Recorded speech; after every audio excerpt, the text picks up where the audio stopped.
तो बच्चों पिछले वीडियोस में हम लोगों ने जो डिस्कस किया था वो second chapter structure of atom के बारे में हम लोगों ने स्टार्ट किया हुआ था और उसमें हम लोग डिस्कवरी ऑफ इलेक्ट्रॉन पे बात कर रहे थे, ठीक है। तो वहाँ तक हम लोग डिस्चार्ज ट्यूब एक्सपेरिमेंट कर चुके थे और कैथोड रेज का जो प्रॉपर्टीज़ है वो हम लोग डिस्कस कर चुके थे, इलेक्ट्रॉन्स के बारे में, E/M ratio, charge of electron, mass of electron, यहाँ तक बात हो चुकी थी।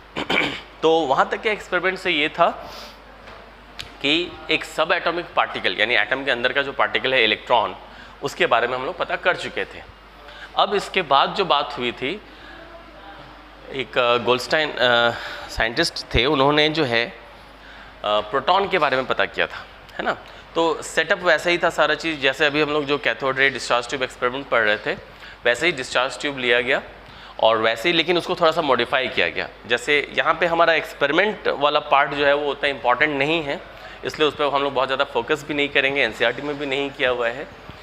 तो जस्ट सेटअप क्या था वैसे ही डिस्चार्ज ट्यूब लिया गया था, वैसे ही कैथोड एनोड लिया गया था, थोड़ा सा उसको मॉडिफाई किया गया था। मॉडिफाई ये किया गया था कि इस बार जो है वो एनोड को परफोरेटेड नहीं किया गया था बल्कि कैथोड को परफोरेटेड किया गया था, ठीक है। और डिफरेंट उसमें गैसेस डाल करके वैसे ही एक्सपेरिमेंट किया गया। तो क्या देखा गया कि कैथोड से कुछ रेज तो निकलता है, मगर उसके अंदर जो गैस प्रेजेंट है पहले वो उसको हिट करता है और हिट करके वो जो गैसेस एटम्स जो थे उसको वो आयनाइज करता है और वो फिर आयंस जा करके जो है वो फॉस्फोरेसेंस शो करता है। तो उससे जो रेज निकला था जब गैस आयनाइज हुआ था और उससे फिर कुछ रेज निकला था, उन्हीं रेज को जो है वो एनोड रेज बोला गया। समझे बात को? जैसे सेटअप में ले करके वैसे ही वोल्टेज और करंट, वैसे ही प्रेशर को और वोल्टेज को एडजस्ट किया गया और फिर ये देखा गया और यहाँ पे थोड़ा सा मॉडिफाई किया गया है डिस्चार्ज ट्यूब को। तो इसमें कैथोड को परफोरेटेड किया गया, ठीक है। और फिर ये देखा गया कि इसमें जैसे कैथोड से जब रेज निकलता है तो वो एक्चुअली क्या करता है, पहले गैसियस एटम्स को आयनाइज कर देता है, आयंस में तोड़ देता है और उससे फिर जो रेज निकलता है वो एनोड रेज उसको कहा गया। और एनोड रेज को कैनाल रेज भी कहते हैं, ये भी आपको ध्यान रखना है, ठीक है। तो वैसे ही कैनाल रेज लिया गया या कैथोड रेज लिया गया और जो मिला यहाँ पर एनोड रेज मिला या फिर कैनाल रेज मिला, ठीक है।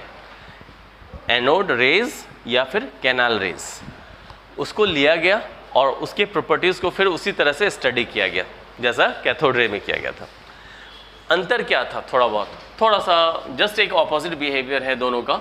अगर हम लोग यहाँ पे ऐसे लिख दें, प्रॉपर्टीज या characteristics of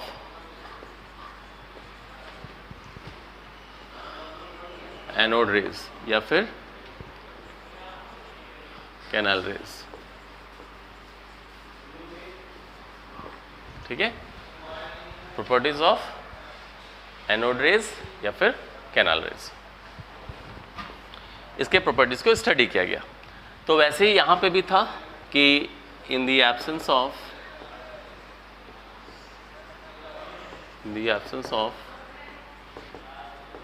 electric and magnetic field, ठीक है। In the absence of electric and magnetic field,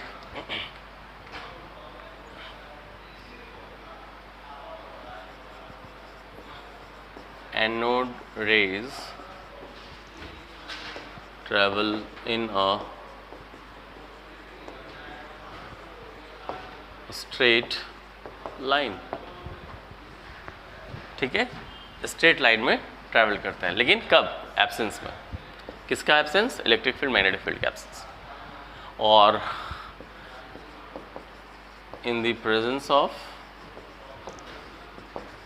electric field, जैसे उसका डेविएशन हुआ था वैसे इसका भी होगा, मगर ऑपोजिट डायरेक्शन में होगा। मतलब in the presence of electric field they get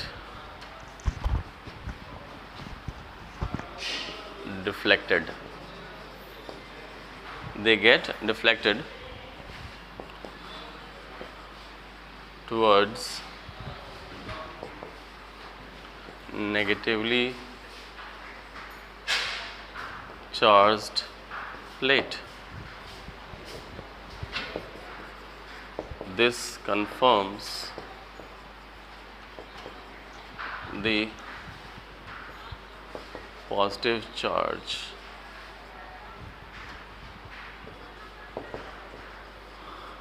in anode rays. So anode rays are made up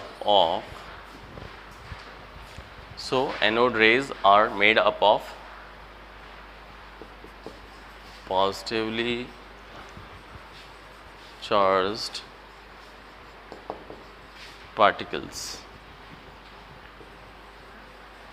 called proton. ठीक है, तो इस तरह से ये जस्ट वैसे ही है, कैथोड रेज की तरह ही है, बस उसका रिवर्स है और कुछ नहीं। ठीक है, तो एनोड रेज जो है वो पॉजिटिवली चार्ज्ड पार्टिकल यानी कि प्रोटॉन से बना हुआ होता है। उसी तरह से इसमें हम लोग देखेंगे, अगर और प्रॉपर्टीज़ को देखें,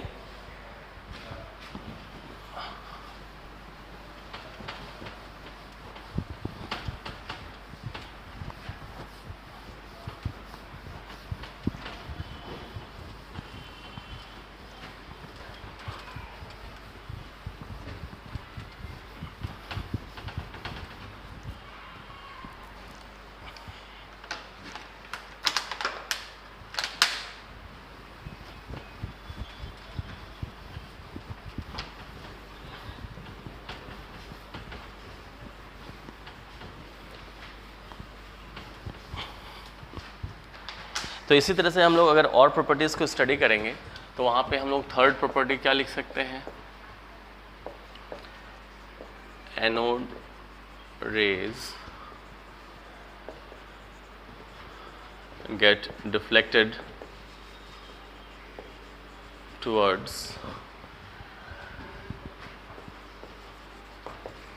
south pole in the presence of magnetic field. ठीक है, तो कैथोड रेज वाले केस में क्या था, नॉर्थ पोल की तरफ वो डिफ्लेक्ट हो रहा था मैग्नेटिक फील्ड के प्रेजेंस में।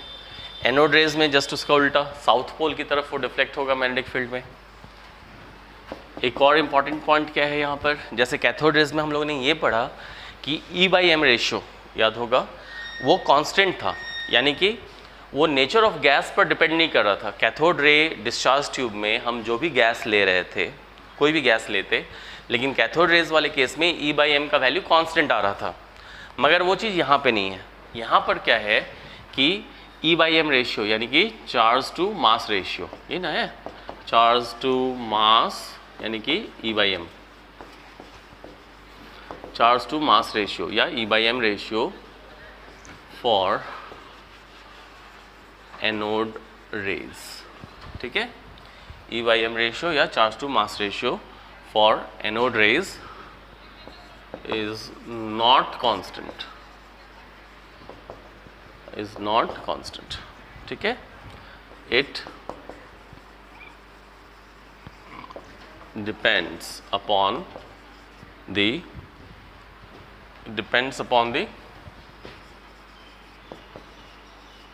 nature of the gas। ठीक है, ये डिपेंड करता है किस पर, नेचर ऑफ गैस पे। ठीक है, ये हम लोगों को ध्यान रखना है। और E/M रेशियो इस केस के लिए E/M रेशियो मैक्सिमम कब आएगा, कैथोड रेज वाले में तो कांस्टेंट था, मगर इस वाले में घटेगा बढ़ेगा, डिपेंड करेगा गैस पर। तो E/M रेशियो मैक्सिमम कब होगा, ये वैल्यू मैक्सिमम तब होगा जब M मिनिमम होगा, जब मास जो है वो मिनिमम हो, है कि नहीं। ये मैक्सिमम तब होगा जब मास मिनिमम हो, और मास कौन से गैस का सबसे कम होता है, हाइड्रोजन का। हाइड्रोजन हम लोग पढ़ते हैं सबसे लाइटेस्ट एलिमेंट है, तो हम ये कह सकते हैं कि E/m ratio is maximum for hydrogen gas. अगर हम हाइड्रोजन गैस लेंगे तो E/m रेशियो का वैल्यू मैक्सिमम आएगा, और जैसे जैसे m का वैल्यू बढ़ेगा, है ना, मान लेते हैं ऐसा मैं कहना चाह रहा हूँ कि जैसे जैसे m का वैल्यू बढ़ेगा तो E/m का वैल्यू तो घटेगा, है ना। तो आपको अगर ये बताया जाए या पूछा जाए ये गैस लिया गया, 4 गैस लिया गया, किसमें E/m रेशियो मैक्सिमम आएगा, किसमें मिनिमम आएगा, या increasing decreasing order of E/m value में आप अरेंज कीजिए। तो सिंपली आपको देखना है कि गैस का मास जितना कम होगा E/m का वैल्यू मैक्सिमम होगा, गैस का मास जितना ज़्यादा होगा E/m का रेशियो उतना कम होगा, है कि नहीं। चूँकि एनोड रेज वाले केस में E/m जो रेशियो है वो तो नेचर ऑफ गैस पर डिपेंड कर रहा है, तो ये चीज़ हम लोगों को यहाँ पे ध्यान देना है, ठीक है। तो इस तरह से हम लोगों ने एनोड रेज के भी प्रॉपर्टीज़ को पढ़ा, जो मेन प्रॉपर्टीज़ है। प्रॉपर्टीज़ ऑलमोस्ट वैसे ही है, सिमिलर है कैथोड रेज का, लेकिन उससे ऑपोजिट है, बस यही ध्यान रखना है हम लोग को।